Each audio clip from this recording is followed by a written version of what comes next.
Ang nais ko rin po alawin yung pagigilay natin tungkol sa pag-ibig sa Diyos at sa kapwa sa bagay na ito. Bahagi rin po na sulat pastoral na ito para tayo ay pangalagaan. Una ay yung online gambling. Hindi lang po gawa ng mga sabongero.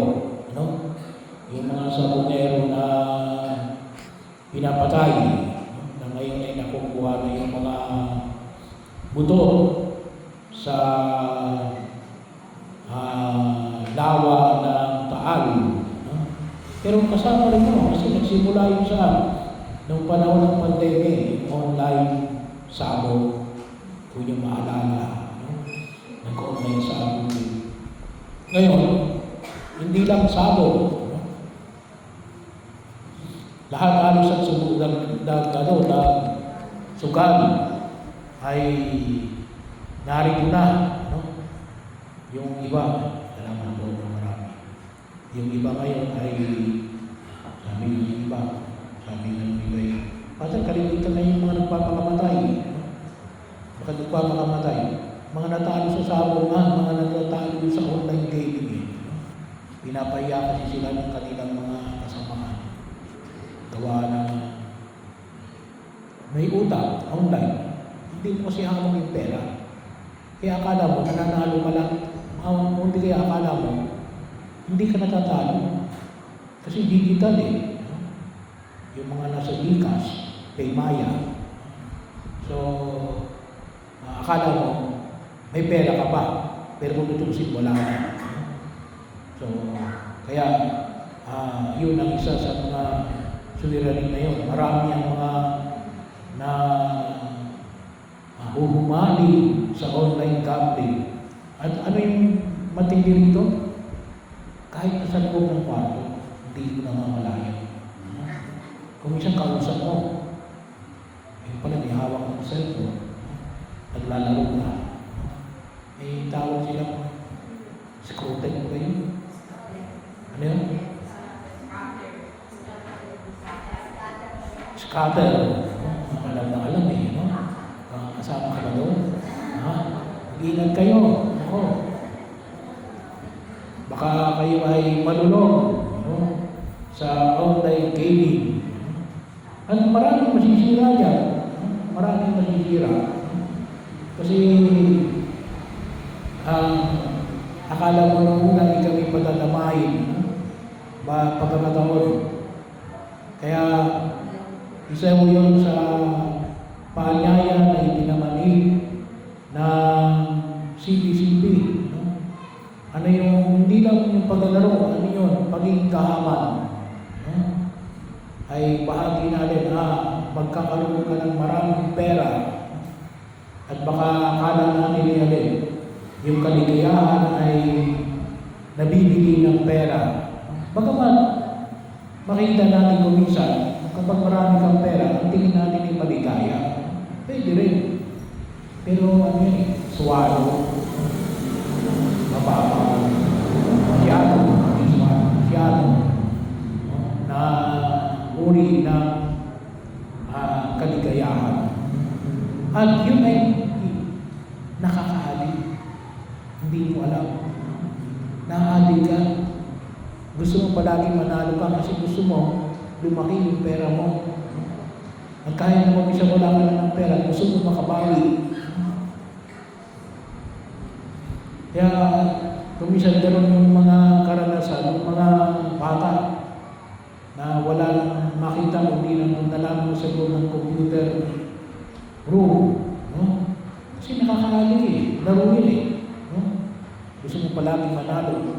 Baka ikaw ay maunahan. No?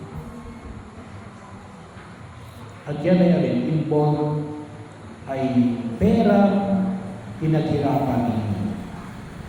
Nawawala lamang sa isang sandali. Bahagi mo. No? Bagaman, ang tawag sa doon? Scatter? Hindi ko alam kung ano yung pamamaraan ng laban. Pero yung sabihin, no?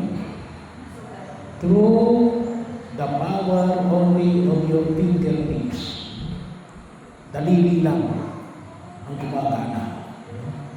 Eh, napakano. Hindi ko rin alam kung magkakano yung si Tayani na roon. Pero yun, pag-ingatan natin at mga kapatid, maging aware kayo. Asawa ninyo, kapatid ninyo, magulang ninyo, at yung mga bata, sabi nga, yung mga bata, pag ano ninyo, pag aralan ninyo, yung may mga credit card, itago ninyo yung mga credit card. Kasi pwede magamit din ng mga bata eh. Mautang na yun ng mga bata. Baka akala ninyo, yung mga credit card ninyo na pag-alagala, baka makita yan nila. Kasi hindi nila pa talaga nakikita yung value of money. Kaya, o hindi kaya yung mga ATM card. Kasi may mga bagaman pero yung isa na ganito, ay talaga yung credit card. ATM card, is may password pa yun eh. Pero yun, maging aware tayo noon at iwasan natin na alin. Baka masunog tayo. Masunog tayo. At baka magkabagaman maaaring siguro sabihin natin hindi tayo kasama. Pero gawa ng membro ng pamilya natin ang naroon, matadamay at matadamay. Hindi. Kung minsan pati yung kapitbahay ninyo matadamay. Bakit utang kayo sa kapitbahay ninyo? O sa kumpare at kumare ninyo? Para lamang makapayang ng utang. Pangalawa, yung impeachment. Ang ano yung pinapahayag ng simbahan sa impeachment tungkol sa pag-ibig sa Diyos at sa kapwa. Hindi gusto ng simbahan na automatic ma-impeach si Sarah. Hindi. Ano yung mahalaga? Magkaroon ng proseso, dumaan sa proseso. Kasi check and balance yun. Kung si Sarah man ay manalo, o si Sarah man ay napatunayang nagkasala, ay nasa korte na yun. Pero, ang sinasabi ng simbahan, dapat dumaan sa proseso. Bakit ito mahalagang dumaan sa proseso? Aba, ay magiging ano yan, kung tawagin natin, rule of the thumb. Ano alam niyo ibig sabihin ng rule of the thumb? Magiging pamantayan na yun kapag hindi ko nangyari yun. Pwede naman pala eh. Ganun na mangyayari. Hindi naman walang proseso. Kahit na yan ay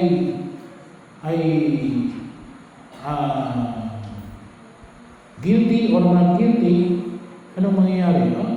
Pwede naman palang kasusin ang pera ng bayan nang hindi ako nagre-report. Pero hindi bahagi yun, nasa Constitution yun.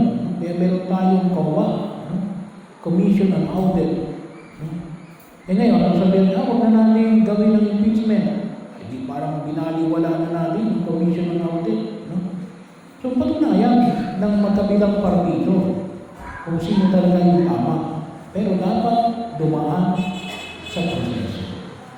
At kinakailangan, ngayon na. Huwag na ipagpabukas. Kasi magtatagal pa eh. Sayang yung panahon. Sayang yung pera ng bayan. Kawagastos tayo sa tinatawag natin. Kasi bahagi yun eh. Marami pang dapat na pwedeng pag-usapan at bigyan ng diin. So, madaling matapos yan, go. Bahagi yan. Accountability. Yan ang sinasabi natin, maging accountable tayo. Kung isa na tao, ngayong panahon na ito ay nakakatakas. Walang gustong maging accountable. Walang mga tawan. Walang mga tawan. Ayaw nilang takatawanan. Bahagi yun. Kaya, kinakailangan natin na magpatuloy ang tinatawag nating impeachment. Pangatlo, yung paglilinan sa Palawan. Marami yung sila nagbubukas ng minahan sa Palawan. Hindi lang sa Palawan, marami din o. So, alam niyo kapag kasi masyadong sobra, mahirap po. Kaya may ito yung sa atin, contention din ito eh. Kasi bakit? Ay, mayroon na tayong Kalilayan Dam, mayroon pang Ahunan Dam, mayroon pang Bilisima Dam. Ay, tatlo sa 4 district of Laguna. No? Eh, kapag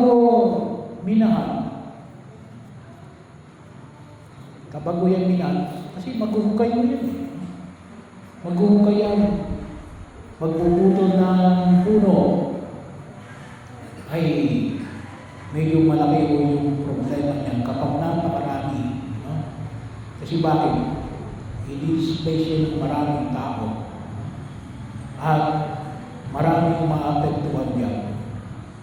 Lupa, environment, bahagi yun, at karapatang pagtao. Hindi mo naman sapagkat ayaw natin ang pagunlad.